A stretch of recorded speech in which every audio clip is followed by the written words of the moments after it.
Okay, you're very, very motivated consumer from our previous discussion. I'm glad you are sticking it out. That's a good thing. I'm glad you had a break. How was lunch? It was good? Yeah, egg and cheese. Okay. Are you all rested? I got a cold drink and took care of some administrative. So we're gonna pick up on. We're gonna ask you some questions in regard to some experiences you've had in life and that are having, and see how we could use them in the plan for your future in treatment. Okay.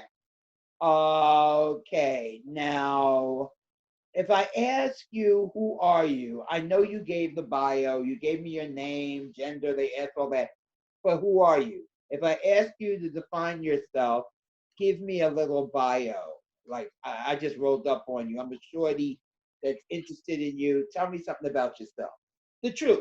Because you can tell us the truth. This is not a shorty that you're trying to play on. This is the truth, but like transparently with somebody you trust. Who are you? How do you identify? You identify as male, like I said, I identify as I mean, I never really thought about who I am, but okay. I mean, I guess it's obviously not that deep of a question. I mean, yeah, I'm about 25. You know, I'm Jacoby. So what? Jacoby. I didn't understand. I'm Jacoby Monte. What's Jacoby Monte? Who is Jacoby Monte? Is he I don't like to assume that you're a black American identifying as a Caribbean. I want you to give me your identification so that I can be respectful of your identity as I plan your plan. Okay. So Okay, I mean, Jacoby, you're 25, Jacoby, all right. And you identify as male. yeah. Okay. I'm just going from the cursory information you did on your insurance and whatnot. But that's government. I want to know who you personally. I don't know. This information was procured whenever your documentation was done in school or whatever they got this. So I want to know who you present as now. So you're a 25-year-old male. Chicano, are you Chicano or how do you identify? Black, Chicano, what? Not Mexican. No, I'm What? not one of the Chicos. No, I'm black through and through. Black through and through. Okay, and nothing wrong with that. Okay. As far as are you gay, homosexual, non-binary, Like la la woman. la? Huh? I like woman. Okay, so you're heterosexual. Is that how you identify? If that means I like woman, yes. Okay. I'll just say female preference. All I right. don't know about identification. That's such a broad scope, and I don't want to misrepresent. So I'll put that you're interested in female. Very good. All right. Interest. That's it. That's you. And you own you. You don't. I don't own you. You are you, and I want to represent you. Okay. So all right. As far as uh, do you have children? No.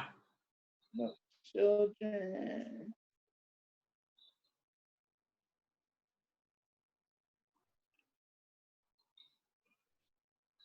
Do you have any commitments? Like, are you married? Are you living with somebody, a partner, any kind of social situation like that? Where I mean, I live with my girl, but my own commitment is to myself right now, like making this are you money. living with your girlfriend? Yeah.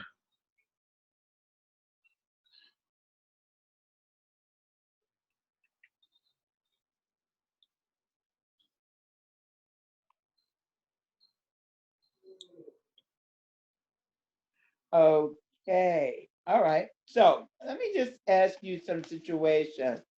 Um, uh, we're gonna get into your family, just cursory, a very uh skimming off the top. We're not going to get into the heavy. Yeah, you could impart as much information as you want to.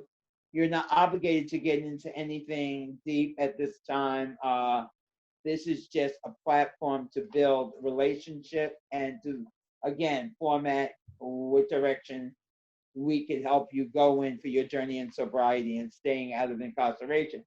So, what does your family look like? Mommy, daddy, mommy only, grandma raised me, auntie, whatever. You give me your canvas. This is a blank canvas. You plane it. What like when you I say family, what does that mean to you?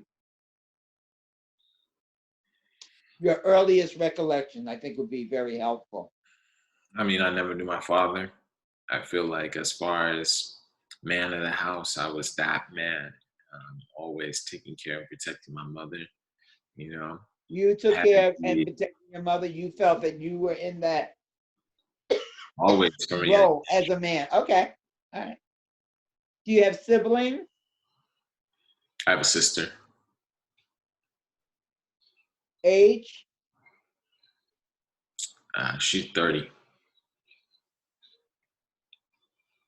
Anybody else in your family? Like some people have extended grandma, auntie, uncle, neighbor that grew up with you all your life, so it's like family. Anything like that in your family? No, No.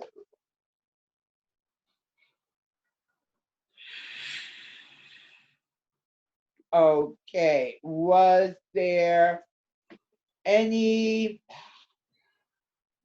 any specific situation coming growing up in your family that was challenging, traumatic, or gave you, caused you anxiety or anything like that? Is there anything in your family history? No? I don't know about anxiety. I wouldn't say anything about that. I felt, if you want to paint a picture, it was just everything in my life just built character in a sense. I mean, saw my uncle get shot as a kid, you know, learned that, better be the one behind the barrel, not in front of it. Okay, so you witnessed a lot of violence. You're saying, did you actually see violence or experience it within your family context? Every day, yeah. In your family, or this was your external environment? Like this happened when you got out into the community, or did you see people getting shot, gun activity It was a in your family? it was a community thing. Huh? It was a community thing. Okay, so it wasn't actually in your family, it was a part of the environment, external community. Okay. Did that cause you a lot of stress as a young person? Can you remember? Were you apprehensive of going outside? Did that limit your ability to socialize with your friends and stuff? Did that cause that kind of No, I was out. That's my home. Streets is okay, my home. okay, all right. Would you know the highest level of education your mom, who raised you, attained? She had high school. That's about it. High school?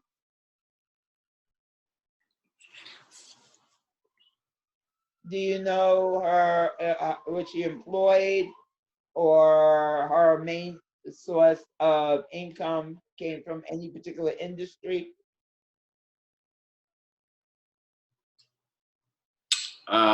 She used to do nannying and maid service.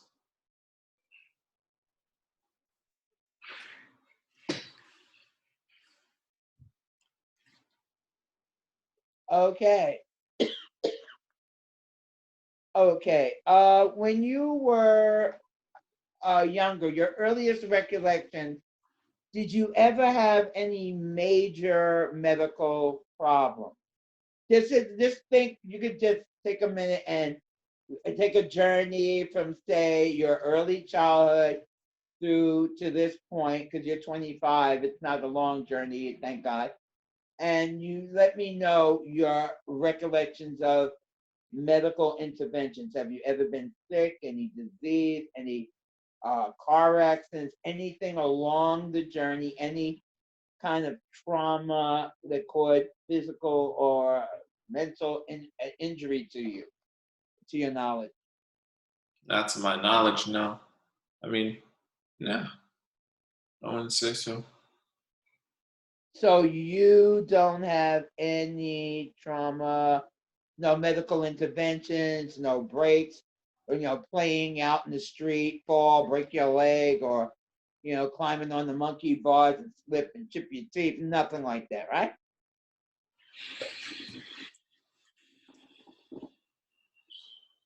I used to faint as a kid. You used to faint. Yeah, Do you remember the first time you fainted? About how old you were?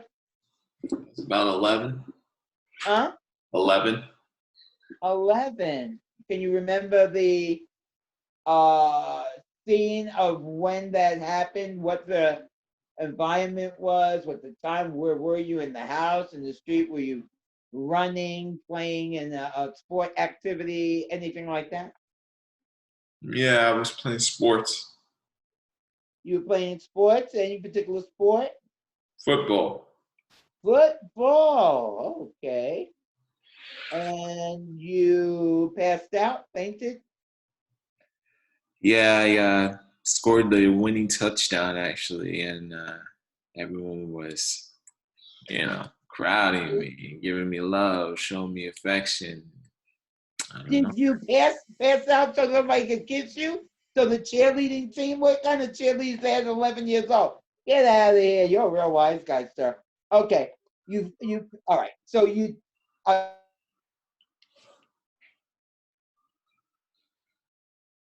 Mhm.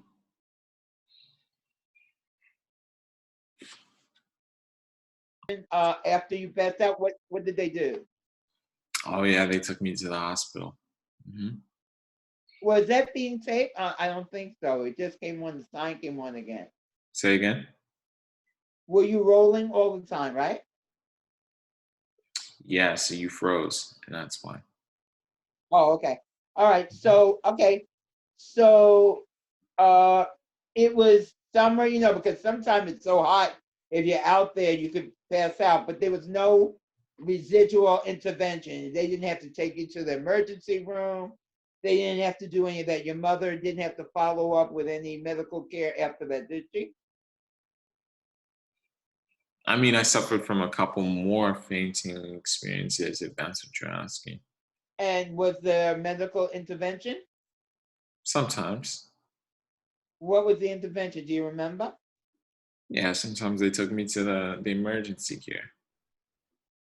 And will you give medication? Do you remember? I know it's hard because Nah, nah, they not just really. Maybe some pills or something like that.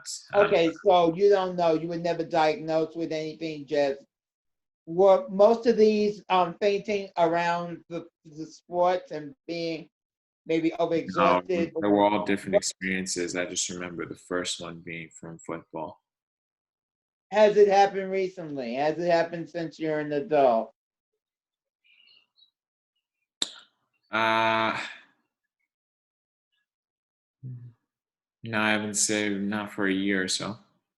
Okay.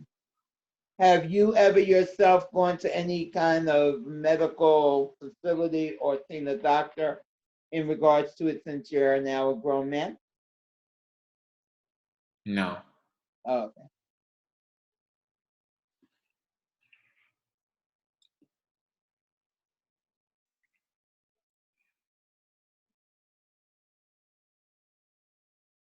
okay. Okay. So, okay. Now, is there anything else you would think of as we go ahead?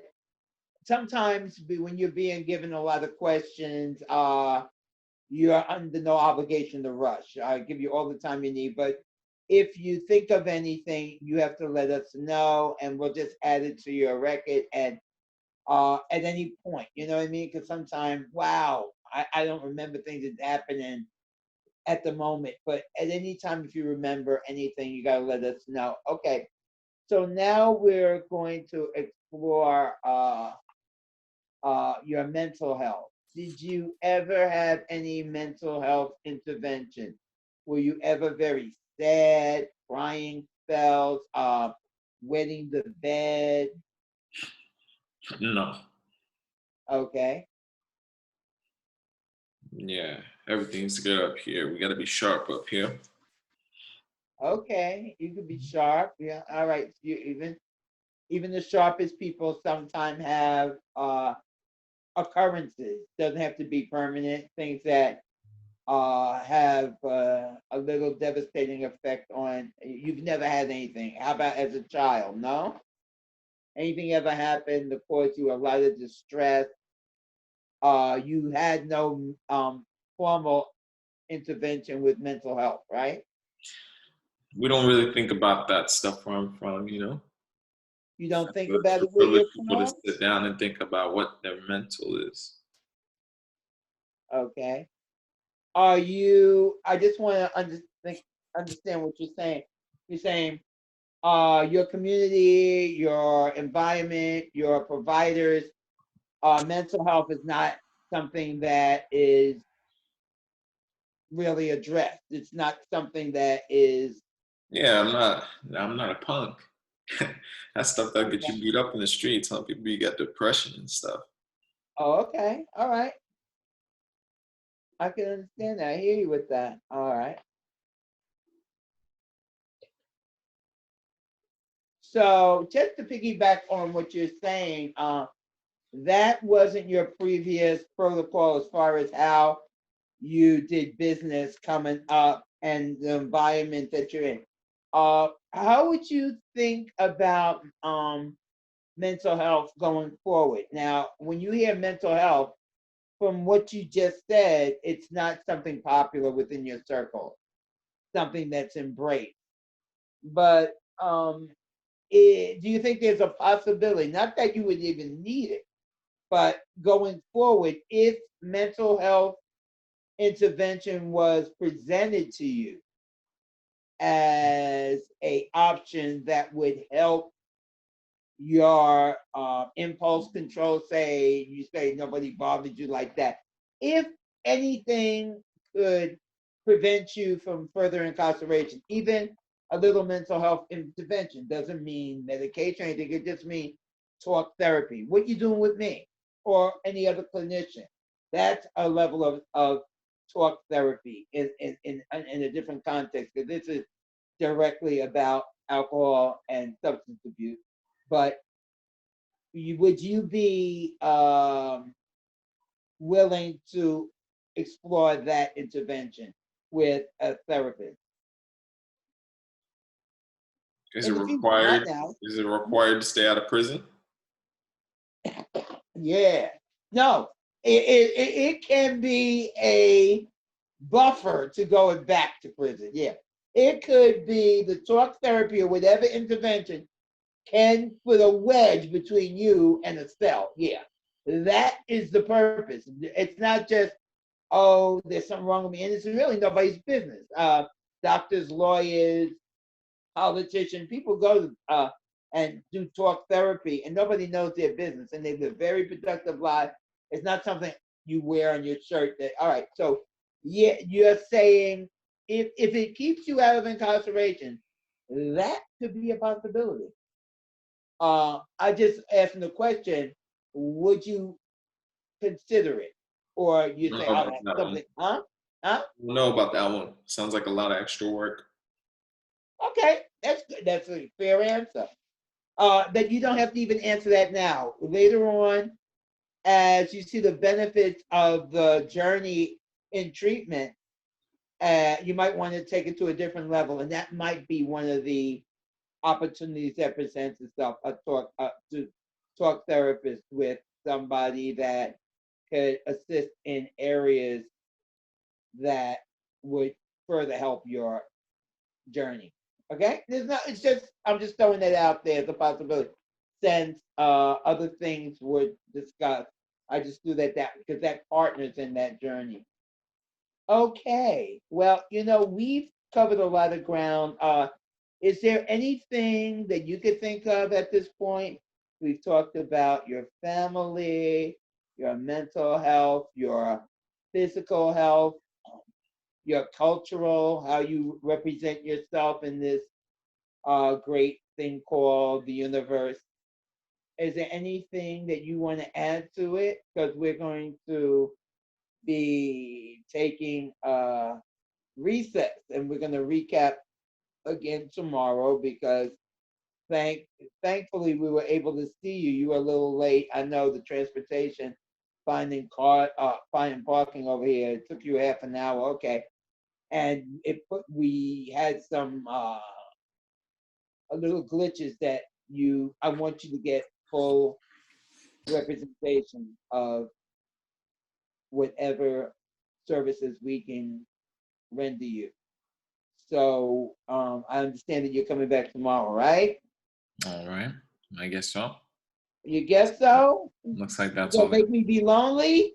I'm gonna try to be your intake. You gonna try to make it tomorrow? Yeah, we'll make it tomorrow. Okay, don't make me lonely. I'm gonna be waiting for you. It's all about you. Remember I told you it's about you? All right. Okay, sir. You have a great day. Thank you.